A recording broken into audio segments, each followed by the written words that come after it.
সুদের লেনদেন করবেন না। কেন সুদ খাবেন বাপ? কেন সুদ খাবেন? কেন সুদের লেনদেন করবেন? কেন কিস্তি নিবেন? কিস্তি আর সুদ তো বরাবর, কিস্তিও হারাম, সুদও হারাম, স্পষ্ট হারাম। আপনি শুধু এটা আমাকে উত্তর দেন, কুকুরের গোশত হালাল না হারাম? বলেন, সবাই বলেন, কে হারাম করছে? আবার বলেন, আবার বলেন, আবার বলেন। কুকুরের গোশত কেউ খায় আপনারা?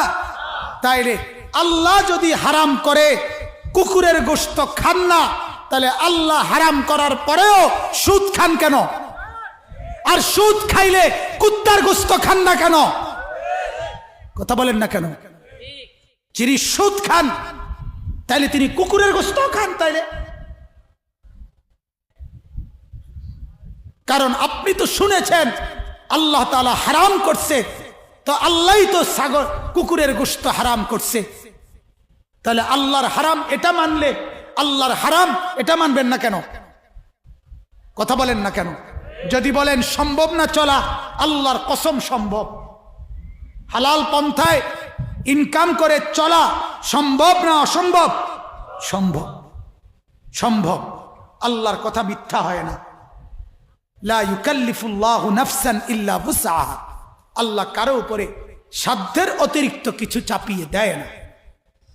অতএব আমার কথা রাগ হবেন না, আমি একটু শক্ত বলছি, আর একটু শক্ত বলছি শুধু এই উদ্দেশ্যে, গুনাহ ছেড়ে দেন, গুনাহ ছেড়ে দেন।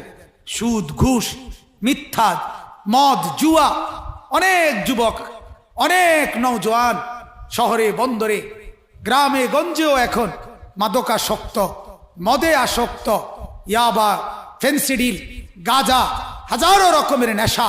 আহা, আল্লাহ নবী সাল্লাল্লাহু আলাইহি সাল্লাম বলেন, পরিষ্কার হাদিস, নবীজি বলছেন যে নেশা করে সেই ব্যক্তির কাছে মা, খালা, চাচি, বোন কেউ নিরাপদ থাকে না, নিরাপদ থাকে না। নেশাখোর আপন জনের উপরেও আক্রমণ করে, আপন জনের উপরেও ঝাঁপিয়ে পড়ে। নাউজুবিল্লাহ, নাউজুবিল্লাহ। এজন্য নেশার থেকে বাঁচেন, অশ্লীলতা থেকে বাঁচেন, ব্যভিচার থেকে বাঁচেন। আল্লাহ তাআলা বলছেন, নাইলে আমি দুনিয়াতেও শাস্তি দেব, নাইলে আমি আখিরাতেও শাস্তি দেব। এজন্য আজকে আমার এটাই কথা, মূল বক্তব্য। আগত মুসিবত, পিছনের মুসিবত, সব মুসিবতের কারণ গুনাহ। বলেন কোন? গুনাহ। বলেন না কারণ কি? গুনাহ। গুনাহ। আবহাওয়া পরিবর্তন,